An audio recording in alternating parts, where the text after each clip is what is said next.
And there came a day unlike any other, a long time ago in a galaxy far, far away. Star Wars Comics Daily from Scorcher Hill, hosted by Brian Keown and Matt Wood.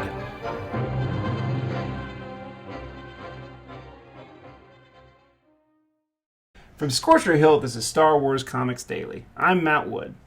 And I'm Brian Keown. Welcome to episode 162 of Star Wars Comics Daily, Star Wars number 40. Star Wars number 40 was released July 22nd, 1980.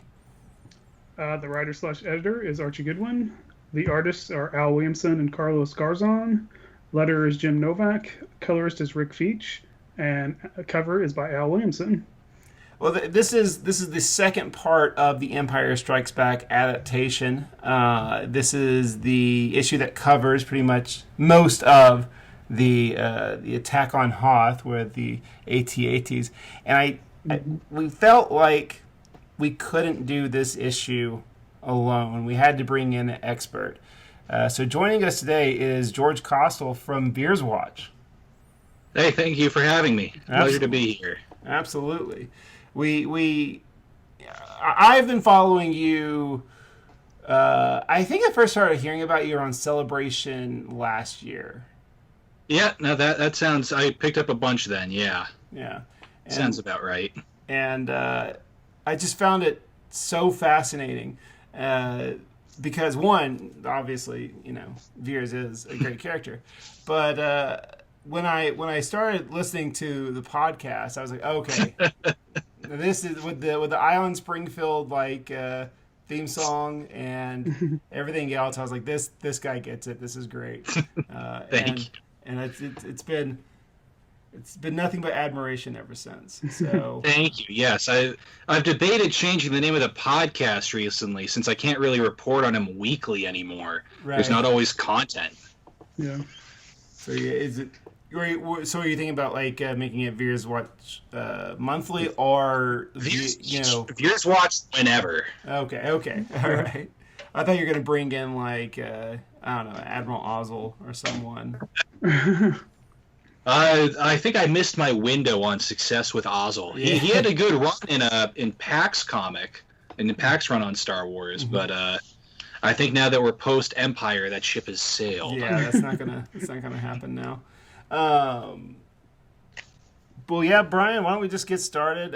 You have the summary. Tell me what happens. I love saying this in the Empire Strikes Back adaptation. Right. What happens to these characters now? It's all a surprise. Right. Yeah. The rebels scramble. They know that the Empire is on the way. With the help of 21B, Luke has mostly recovered from his wounds. Leia tells him that she was afraid for him. She leans in to kiss Luke, but C-3PO and R2-D2 interrupt.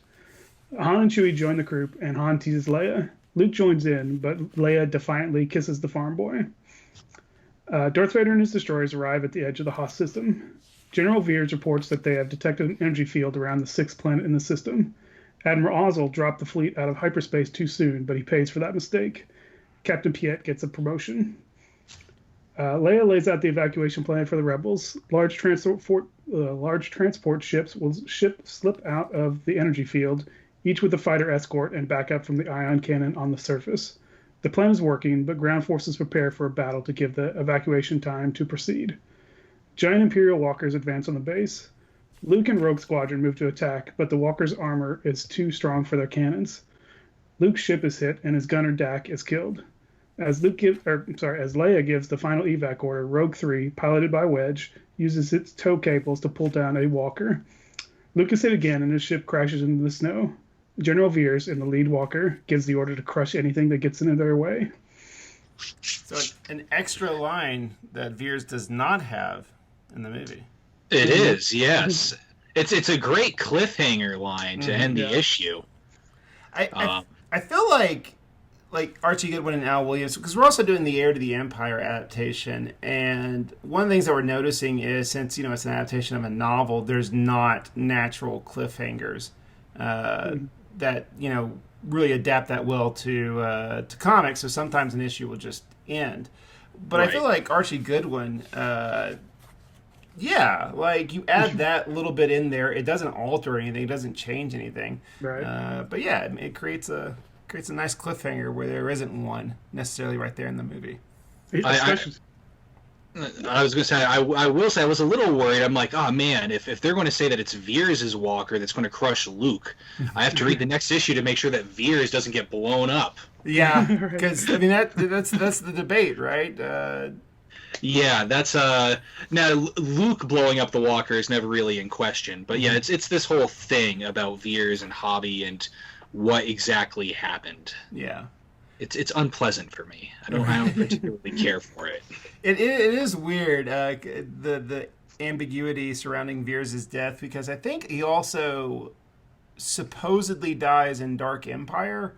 So Dark Empire. So in Legends, the scene was canon that Hobby crashed in, but it was set that they both survived. Mm-hmm. And so Hobby goes on to have a big run in the Rogue Squadron comics and novels, becomes a fan favorite.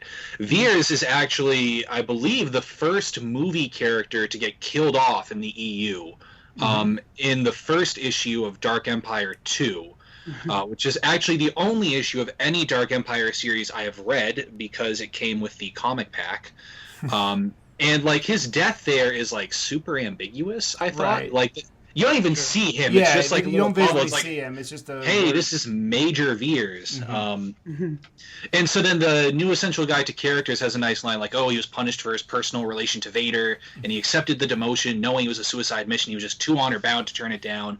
And I was 11. I'm like, wow, what a cool dude, like, taking his fate like that. But so they both survive in Legends, and then in canon, on the front lines, mentions the scene, but it explicitly says that Hobby dies, which, is sucks for Hobby. Right. But then it doesn't mention Veers at all, and I've actually talked with the author of that book, Dan Wallace, about that. And the word came down from Lucasfilm that Hobby was to bite it. But they like Lucasfilm explicitly said, yes, the scene is canon and Hobby dies. But they didn't explicitly say that Veers dies as well. So Dan Wallace left that deliberately ambiguous, so if the situation arose where Veers could be used in the future, that was still an open opportunity for them. Excellent. Yeah, I guess killing off Hobby is a way to,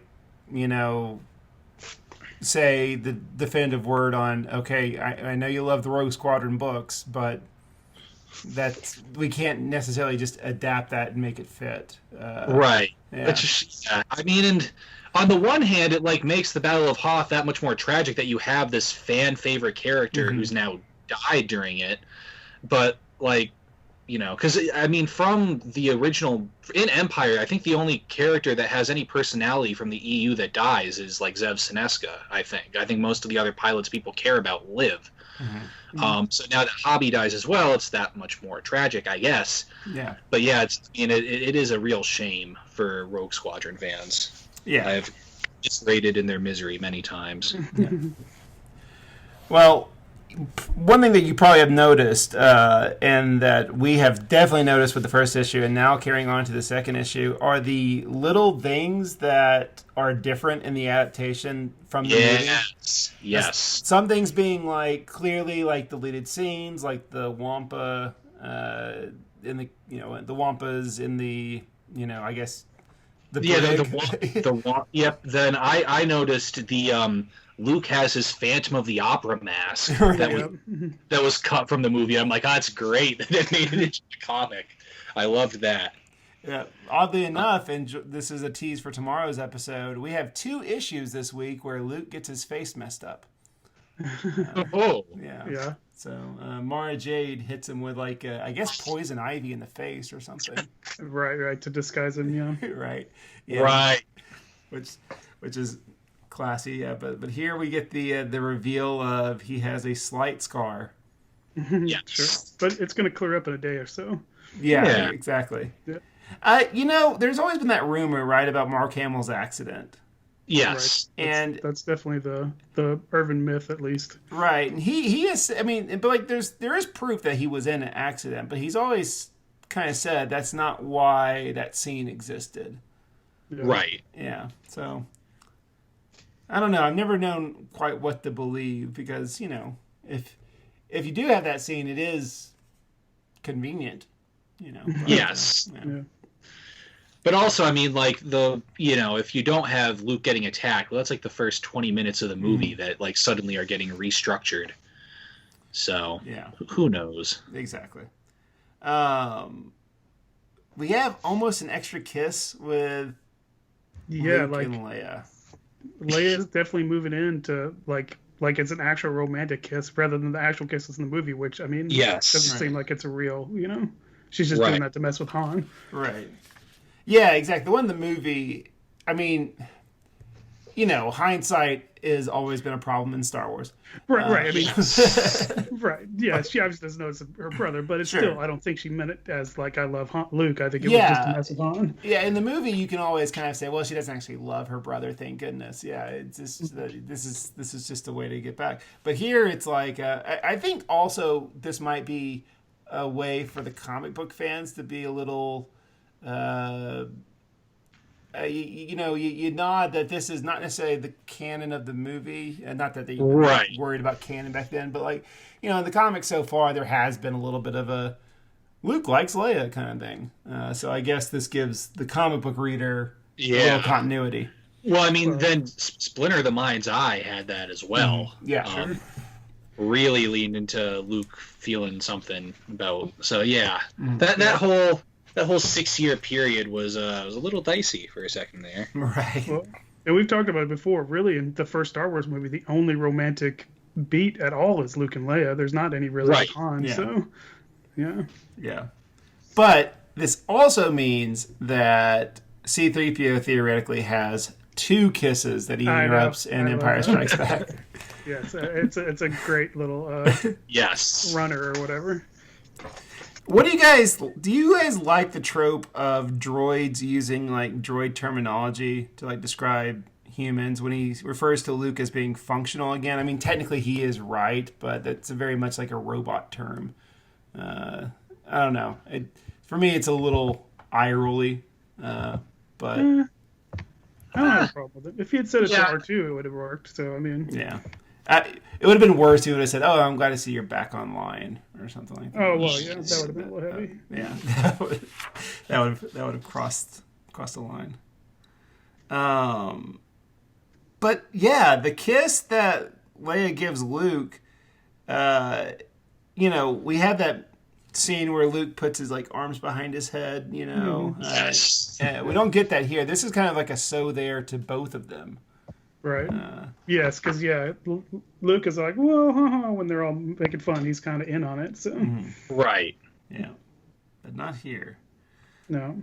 Well, yeah, because that second one, even if it's like Leia teasing Han in the comic, it also is, it's also romantically tinged because of what was interrupted earlier. Sure. So Luke feeling, cocky is perhaps not quite. I like that Han's reaction stays the same. Yeah, exactly. Well, I Han, he knows what's going on. Like he knows why she's. Or at least he's arrogant enough to think that even if she is, I mean, it's she's definitely in love with me. She's just messing with the farm boy. Exactly. or not even in love. It wants me or whatever. Exactly. And 3PO still has his like, I don't understand any of this position. But when does he ever? Right, exactly. I like in the movie when he like gets like in between everybody and like turns his head back and forth, and it's like, we get it, robot, we get it. Correct me if I'm wrong, but they take out the Veers walking in on Vader getting his hat changed. So that's Piet in the movie. Is it okay? But they do so in the movie that scene takes place in Vader's meditation chamber. Okay. Veers comes in, and they actually change it. So in the movie, it's like, "What is it, General?" Here, it's "What is it, Veers?" And I'm like, Yeah, it doesn't even get a title. Yeah, which I'm okay with. Right. Say his name. Put some respect on it. But so then they change it, so it's not in the meditation chamber. It's just them walking through the ship, and so he doesn't, he strangles Ozzel like right in front of him. As opposed to through the view screen. Yeah. So that's another little difference from movie to adaptation. Might have been harder to convey that in comic. I don't know. I'm trying to think why do that. Maybe they're like, it'll take like a few more panels to kind of explain what's going on. Where they're just on the same Star Destroyer, right? Yeah. Which it still works. It's fine. Sure. It doesn't really change it. The rest of the dialogue after the switch from General to Veers is pretty freaking similar. I noticed. Still comm scan detecting an energy field on the sixth planet. So it is wild because I would love to know, just like surely they have seen the movie, like they were able to get to see because like some of these. Well, at least they got the script.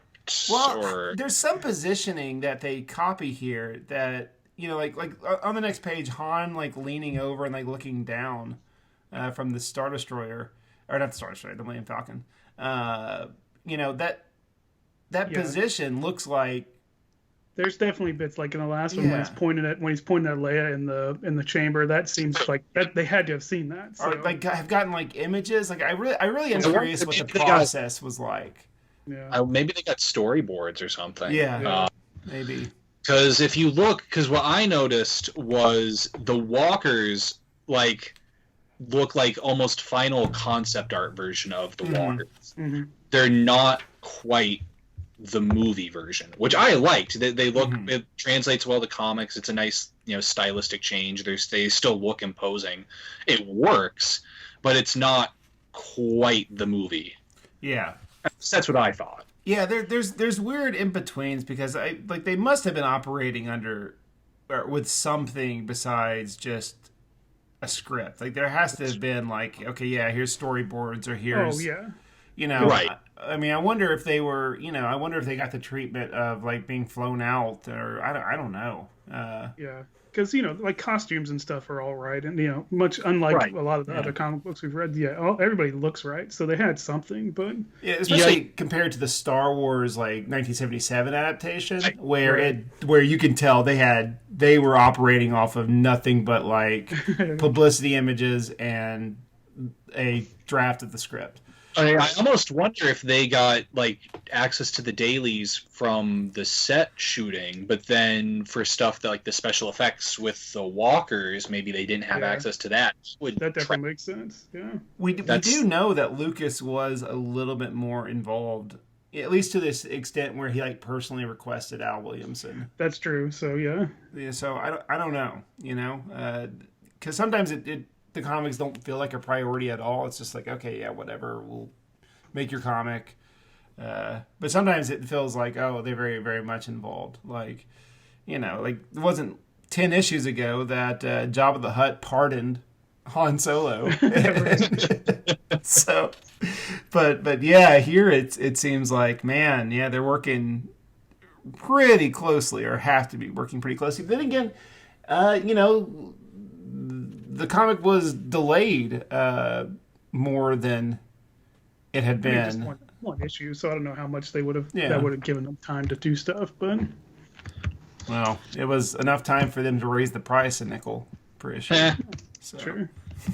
But you got the chance to win that Toys R Us. That's true. So I want to mention that real quick. On the cover there is a advertisement to win a Toys R Us shopping spree, which. That ad I know is like part of the actual comic book art. They taped that on because I've seen like the Cyclops walking away X-Men cover. Right. I've seen the original art for that, and that's on there. So it's just a banner that they obviously pasted on or whatever. A grand prize minimum value $3,000. You could still get a decent. Well. You couldn't get a decent bit of stuff at Toys R Us now for $3,000, but like 3 years ago, that's still pretty good. 3,000 loony and toonies because they still have them in Canada. That's true. Yes, that's true. But yes, one, I just find it interesting that like here's a business's name that's like because they'll edit things out of. They'll be happy to edit that Dark Horse logo out of the comic book covers and the reprints. But I always find it interesting that like the Toys R Us logo, it remains like it's genuinely a part of the cover. So I wanted to look up just what happened with this contest to see if I could find any like news information or the winner. Yeah. And after about 10 minutes, I found like a forum thread where someone was asking about, does anyone know anything about the Toys R Us shopping spree? And the only response was someone saying, "What is Toys R Us?" And I was like, I'm done. I don't want to know. I don't want to. Yeah. That's enough of that. Right. Exactly. It hasn't been gone that long. But yeah, it kind of yes, took the wind out of my sails a little bit. But yeah, I hope $3,000, and those are $1,980. You could. Yeah, you have quite the army there. Yeah, that's some damage at Toys R Us. Then you keep all those figures carded. Think how much it's worth now. Absolutely. But come on, they opened it up. Tauren Farr, one of the few women in the Star Wars original trilogy, gets her line in here. I was happy. 21B gets his line. I've always heard the fan theory that 21B is a female droid. I don't know if I can necessarily count that, but I do know that Tauren Farr is a female. I was happy to see that her one line wasn't cut, because she's the only other speaking female in Empire Strikes Back, right? I believe you're correct, which is not great. No. It's like only one of 5 speaking female characters in. Come on, we got a black dude in the movie. We can't have more than 2 women. Yeah, exactly. It's asking too much. You say that now. Right. Yeah. I like how the blast from the energy bolt from the Hoth nipple, it does a lot more damage to the Star Destroyer in the comic. Yeah, it's a nice looking panel. I'm actually on that panel right now because I was looking at Tauren Farr. Yeah.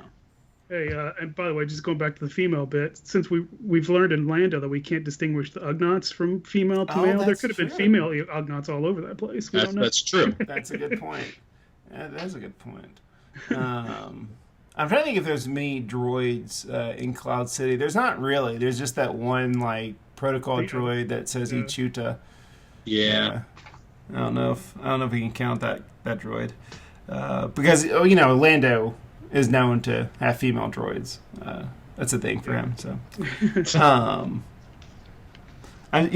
it sucks that I have to like try to grasp some straws, but that's the position that we're in here with Empire Strikes Back. Yeah. I've always liked in the movie when the Star Destroyer gets shot, because I'm always under the impression that they just it's like not really like an EMP or anything, but it doesn't really destroy the Star Destroyer. It just kind of like shuts it down. And right. Yeah, it does hit the bridge though, so I mean that sort of makes sense. Yeah. That just always freaks me out, because how terrifying would that be to be on a Star Destroyer and like all the power just goes off. Sure. And oddly enough, it like starts to sink, even though that doesn't really make sense. Yeah. But, I mean, you could argue that maybe it's in the gravity well. Yeah, I was going to say, Hoth's gravity is what I would be willing to charitably give. Right. I mean, we heard that explosion too, so I mean, that's not like that made sense. Yeah. That's true.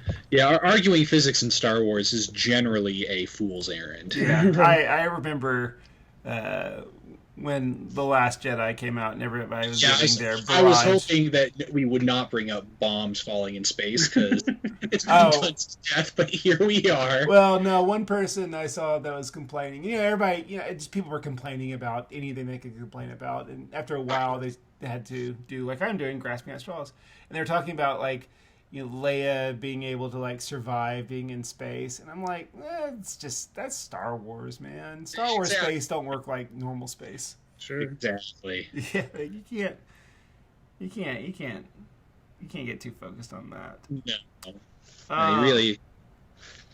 Oh, sorry. Go ahead. I was gonna say, we can talk about the Minoc or the space slug scene. Like I assume that was in vacuum and they just had breath masks on. Yeah, exactly. Yeah, exactly.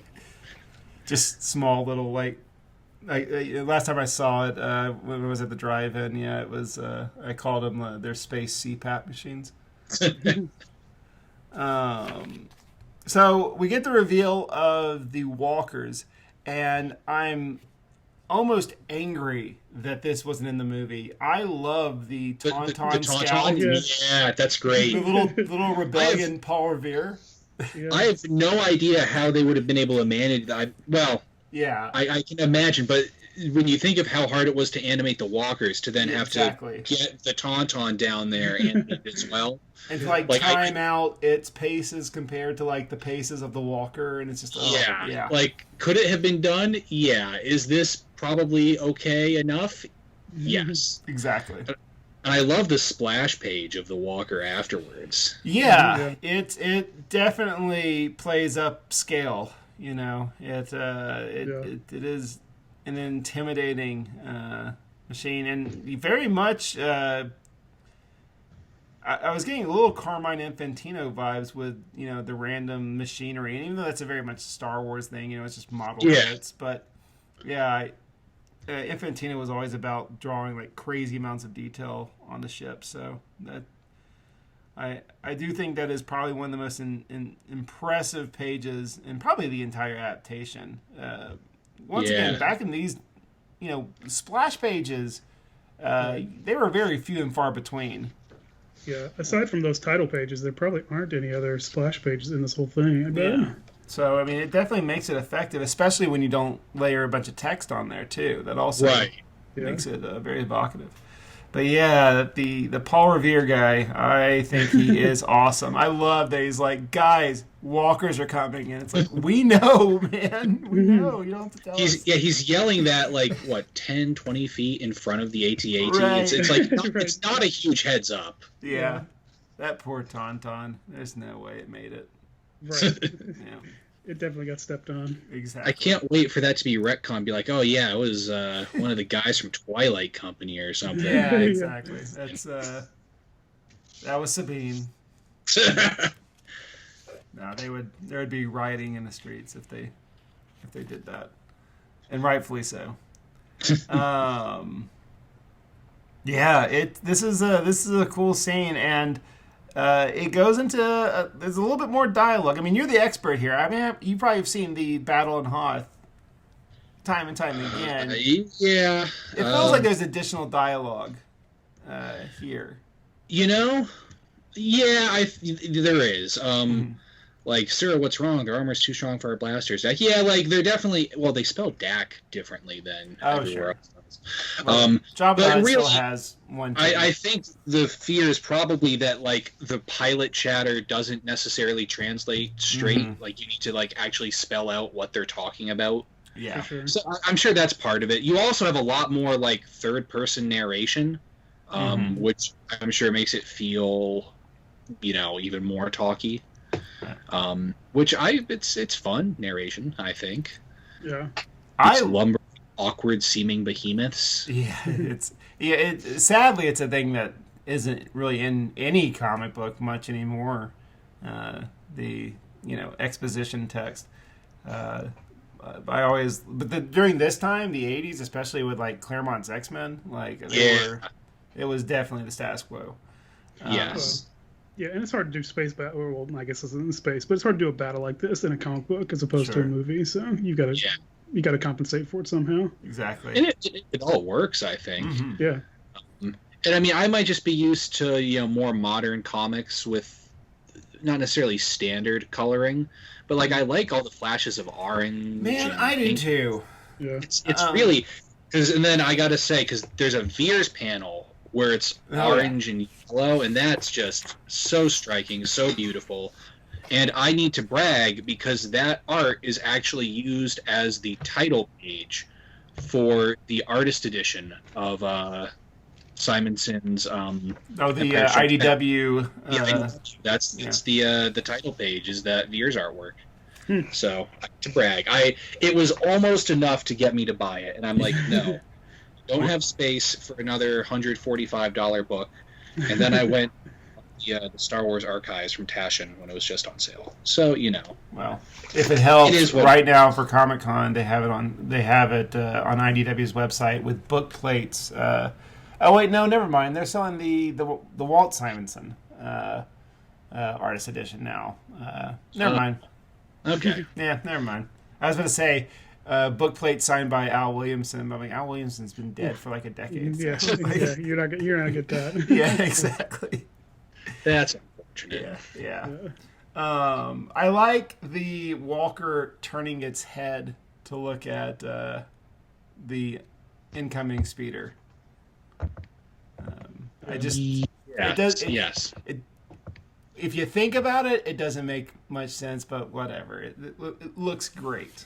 Yeah. Yes. Oh yeah, it's a real turn it's got going on there. Yeah. Exactly. Yeah. And maybe the destruction of the Walker looks a little cooler in the comic. The Walker falling down is way more intense. Yeah. Because they don't bother showing it getting fired. It just trips up, and that trip just like wrecks it entirely. Exactly. That's why you don't keep a gas tank on the belly. Super long, yeah.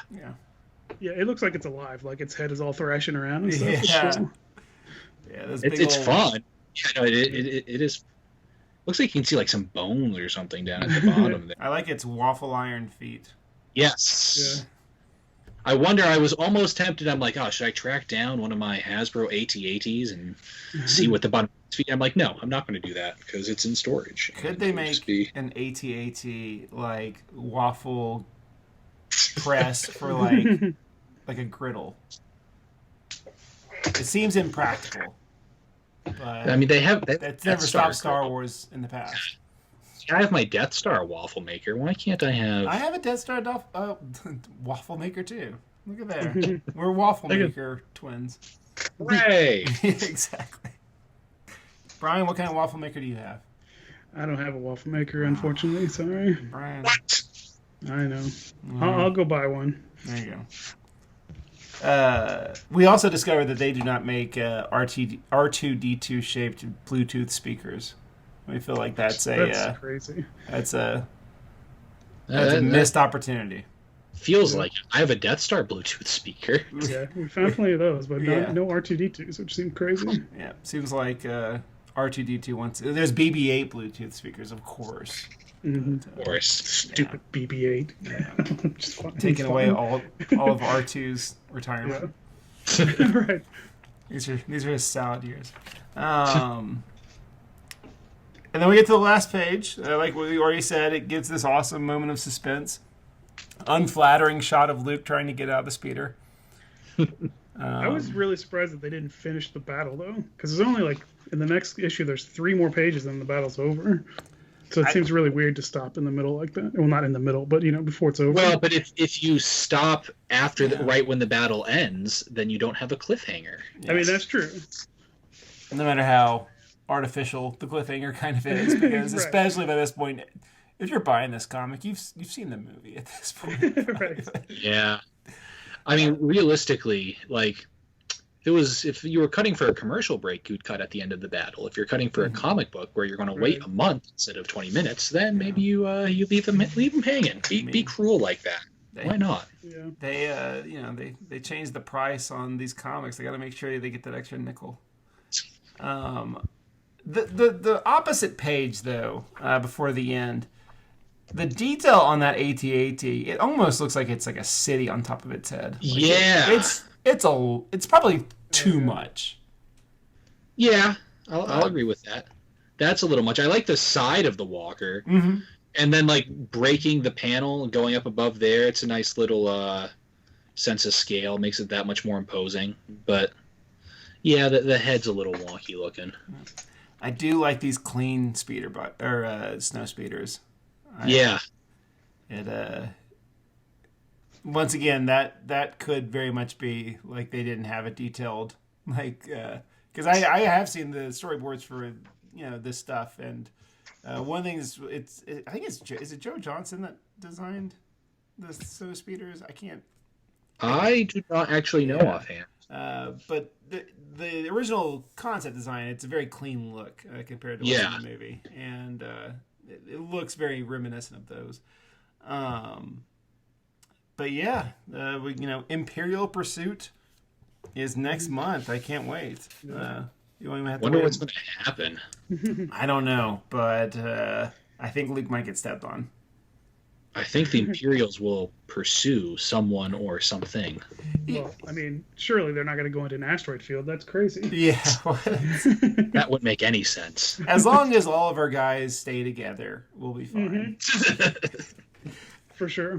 Do you think the AT-ATs were I mean, the AT-ATs have a very specific design. Yes. They are. It's for me. It was always like I'm a Star Wars fan, right? So occasionally you have to nitpick. I didn't like the AT-ATs on Scarif and Rogue One because it didn't make sense to me. But they're AT-ACTs. You're right. Okay. Yeah, you're right. Yeah, that changes everything. They're construction walkers, which it's a very Star Wars retcon to right. Attempt to make it make sense. Does it actually work? Not really. If I see your point. Yeah, but I don't mind because I got to see an AT-AT in a Star Wars movie, and that's awesome. On a beast too. Yeah, exactly. But it's the movie guys do what they want, and then it's up to guys like Pablo to try to justify it in universe. Its existence, yeah. Because one of those things takes a step on the beach. That foot's getting stuck probably. But, oh well. And also, but yeah. But do you think crushing is like a selling point of the AT-AT Walker? Because here Veers is very excited about crushing anything that gets in the way. Bolded, yeah. I would like to imagine that he means that metaphorically. Okay. Which is probably not accurate to the intent of the authors of this comic, but it makes a little more sense in universe. Yeah. I mean, it certainly is capable of crushing. I don't think. Well, if it's in their way, they could crush it. So he's not saying go out of our way to crush whatever the hell we want. If it's in our path, we're stepping on it and we're going to be fine. So that tracks, I guess. They can't be big on chasing. They're pretty slow. Yeah. Yes. I just feel bad for the one engineer that's like, okay, let me do the math. If the snow speeder is 40 feet away from us and we have a leg span of 20 feet, okay, yeah, we can crush it. Be like, yeah, you'll have to take a stutter step to make it work. Right, exactly. Yes, if you want us to step on it, we can step on it. Fine. You do get the AT-AT in the movie that kind of tilts a little bit to pop off a shot from the side. Yes. So I mean, these things are pretty movable. You can... My understanding was that was supposed to be the start of it turning. They were going to do a shot of a walker doing a full turn, and then they were like, "Wow, this is really, really long to make that look halfway believable." So they gave up partway through. Is my understanding? I've heard that. I don't know if that's true, but it seems feasible. Hey, I like that. We have this scene. It doesn't work for what we wanted, but it looks cool if we do this, and it does look cool. So, yep. I like that. Let's. We've talked about issue 40 of Star Wars. Let's talk about General Veers. Okay. When did all of this start? So I mentioned earlier the new essential guide to characters is where I first kind of became a fan of him. And that was a long time ago. I read that. That was all the new essential guides were kind of my formative Star Wars experience. They were coming out while I was first getting into the fandom as a kid. So I became a fan of him then. Then as time went on, I found out that the actor who played him, Julian Glover, I'm like, oh, he's been in James Bond and Indiana Jones and Star Wars and Harry Potter. That's so freaking cool. Wow. So then that became a selling point. And so then what really happened that jump-started the account was when they made the switch to the new canon from Legends. I'm like, all right, perfect. You have the one Imperial officer who has like a major role in the movies, does his job, and doesn't die on screen. Now we have this whole new post-Return of the Jedi era that's going to need to be filled out with villains and, you know, characters and battles. And who better to use than an established movie character? Right. So I'm like, oh, yeah, this is Veers' time to shine. This is going to be great. Especially with an actor that's had a successful career and is still alive. Yeah. So I'm like, all right, so we can get some Veers action. This will be good. And then Alexander Freed released Twilight Company, and that mentioned Veers. And that was in, I think it came out in November 2015. So like a week or two after that came out, I'm like, this will be a fun little lark. So I created Veers Watch, and so, you know, and that was while Rebels was going on, which was another place where I'm like, oh, we've had Tarkin already, you know, and Clone Wars was fond of bringing in, you know, movie characters who had minor roles as, you know, supporting characters in its cast. So I'm like, oh, we have this TV show where Veers could show up. We have this new post-Return of the Jedi era where Veers could show up. Veers was just mentioned in a book. This is good. There's a lot of places for Veers to show up. And then, you know, he didn't. And so what wound up happening with the account was that the first person who like really noticed it and helped it like expand at first was actually Andy Gutierrez, who was, you know, I don't know if she was watching the feeds for Star Wars at that point, but she was, you know, very much involved with the social media. She was doing Rebels Recon. And, you know, I hashtagged Star Wars Rebels, no Veers, when an episode came out, and she saw, and she thought it was very amusing. So that got me like 60 followers, and then it just kind of grew from there. Kieran Gillen found it pretty quickly, actually. He's, you know, has been a follower for several years. I remember him tweeting out, someone had like asked like a general question of like, are there any Star Wars characters, blah blah blah. He responded, I'm about to include a character that I know at least one person is going to be very excited about. And so I had met him. Because I used to go to New York Comic Con every year, and he went. Yeah, I think he was there. I think he only skipped like 1 year since he first started writing Darth Vader. So I would see him every year, and, you know, eventually, you know, he was, you know, writing. I think he had just started writing Star Wars when I saw him as Veers Watch for the first time. So we had a nice little chat. You know, he enjoyed that, and then within the year, Veers popped up in Star Wars 50. And he said I'm allowed to take credit for that. So that's very exciting. Yeah, that is awesome. And I think a good thing for our podcast, because I think, isn't that around when Jan Dodonna dies? Yes, it's so Veers shows up at the start of that arc where most of Rebel High Command dies. Yeah. Well, let me tell you something. Couldn't have happened to a nicer guy. Jan Dodonna, not a fan. He sucks. He is awful. Yeah, because I remember I'm like, oh, look, it's Commander Willard from A New Hope. That's fun. We haven't seen him yet. Then he dies in that issue. I'm like, oh, yeah. And then Draven dies in that arc. A lot of Rebels die in that arc. Spoilers if you haven't read it for a 2 or 3 year old comic at this point. But yeah, so then what I like saying is that Veers is the linchpin of Gillen's entire Star Wars run. After Darth Vader, every series? Just the main title. Just the main Star Wars title. And I can actually make a legitimate case for that. Because the first arc is, you know, Ashes of Jeddah, and that basically exists to set up the friendship of Trios and Leia and their alliance. Then the next arc is Mutiny on Mon Cala, which is about them getting the fleet, you know, with Trios' help and retrofitting. Then Hope dies, Vader attacks, everything falls apart. Trios is revealed to, you know, have been a double agent. And then his last 2 arcs are the fallout from Hope dies, them on the run and them getting revenge against Shu Torren.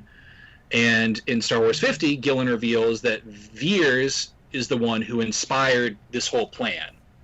by comparing the rebels to weeds that need to be brought up so they can be brought down. So Veers inspired the whole plan that was the crux of Gillen's run. So there you go. So all thanks to Veers.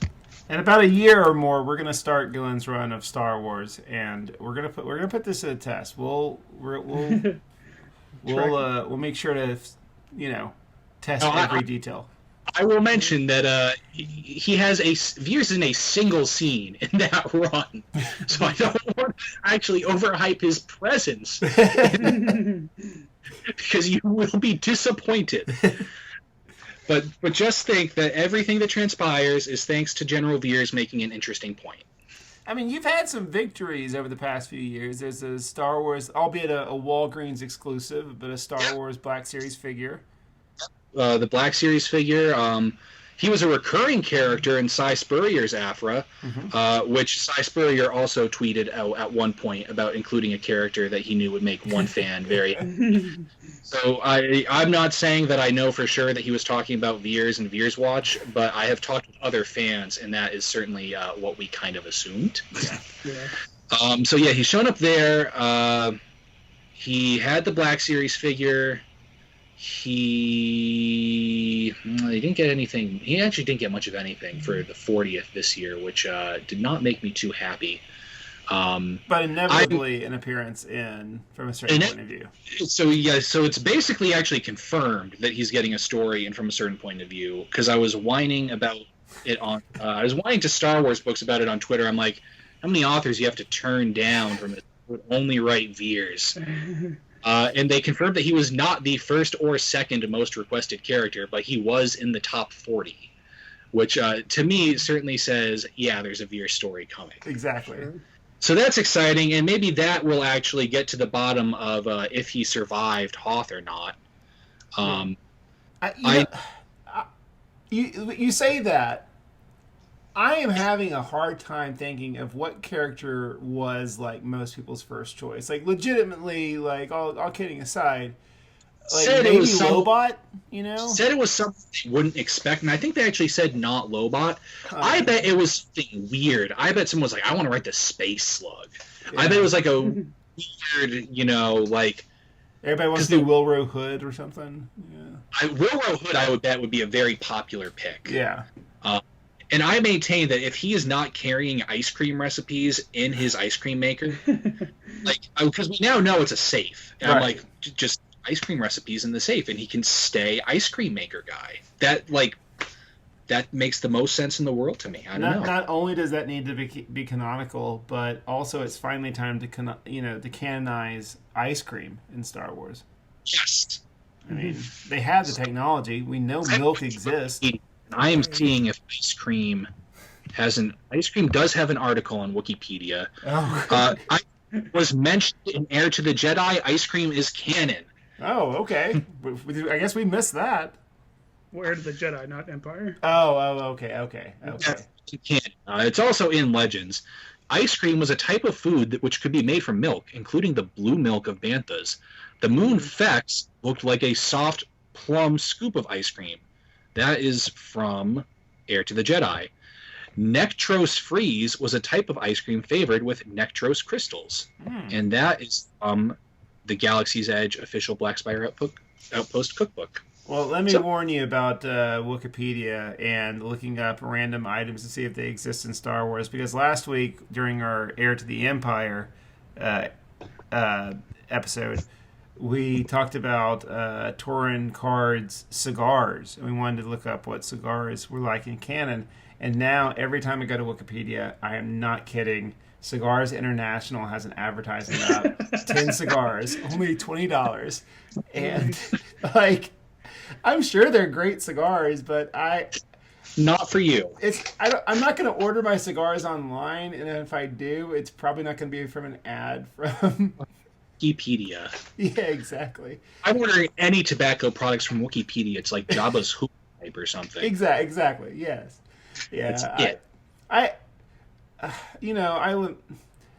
Wikipedia is such a great resource, but if there is a way that I could pay $5 to lose the ads, I would do it in a heartbeat for this podcast alone. It is. It is. There are a lot, and it's a lot of the ones that have a bad habit of like opening up and expanding, like as I'm in the middle of reading an article. And Right. Yeah, no, don't need that. All right, last question. You've met Julian Glover, right? Yes. Yeah, I've met him twice. I met him at a local convention, which was, I think, 2017, 2018 maybe. And then I met him at Celebration Chicago last year. Again. Well, how was he? Was he? He's always he's phenomenal. He's very nice, willing to chat with you if you have time.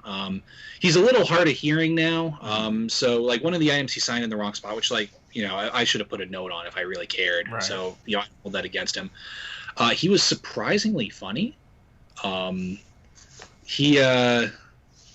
So, and I don't know if you need to edit this out later, but so I have a photo op with him at that local convention. I'm wearing my Veers Watch t-shirt. And so he points at the logo on my shirt. It's a great photo op. And so right when we wrap up, he's just like, I just realized I've been pointing at your left tit. That's staying in. Yeah. So he was. I mean, I was just laughing. He was great. That's pretty great. That's awesome. He's very nice. He just had, he just auctioned off. I don't know if you guys saw a bunch of his personal memorabilia from over the years. So he actually auctioned off a General Veers rank badge that he was given after production wrapped. Oh wow, that's awesome. Yeah, it was very awesome. I was. The starting bid was 2,400 pounds. Oof. Which it is what it is, It is what it is, and I'm like, because I told myself, I'm like, what would I be willing to pay for this? What could I swing? And I'm like, I could maybe pay like that in U.S. dollars. Mm-hmm. And then it wound up, thankfully for me, it wound up going for 8,500 pounds, which great for Julian Glover. Very happy for him. That was above expectations. And it was great for me because I'm like, I could never pay that. I did it. It's always worse when it's like, I lost it by $5. Yeah. Sure. But so I did get, and a bunch of stuff that he was selling went for way higher than I expected, just because, like, I don't know if it was because it had his name on it, or if it was but like his autographs were selling just like signed photos for, like 85 or 50 to 85 Great British Pounds, and I'm like, he was at Celebration last year, and the flip side is who knows when he'll be signing again. Sure, yeah. When anyone will be signing again, yeah. Right, but I'm like, you can still get his autograph on eBay, authenticated for less than what was essentially like $100. So I'm like, again, great for Julian. I'm very happy he's getting paid, but the long and the short of it is I actually got several items from his auction. Nice. Including, I got all of his, or maybe not all of his, but a bunch of his Celebration VIP badges. Oh, that's cool. Yeah, so, because he had his Celebration 4 one there, which was my first Celebration. I didn't meet him then, which is a regret. But that was, it was a nice little bit of nostalgia there. Yeah, you have to imagine he's probably been to most. Yeah, I know he was at Celebration 2. He was at, I don't know about 3. I know he's at 2. I know he's at 4. I know he's at 5. I believe he was at 6. I know he's at Chicago last year. He's been at a lot of them. Yeah. So, it was several badges and a signed photo from Celebration 4, which was, again, up my alley. Mm-hmm. Then I also got his personally engraved glass whiskey tumbler. So it is engraved with an image of General Veers on it. Wow. Yeah, it has a Julian G on the reverse. And it is just such a delightfully ridiculous item. Yeah, it's amazing. It's going to fit so well into the collection. Because, like, it reached a certain point where I'm like, all right, I have, the very nice General Veers General Giant bust, just armor, which I don't know if you guys collect any of those General Giant busts, but there is a delightful story behind that one. I don't know.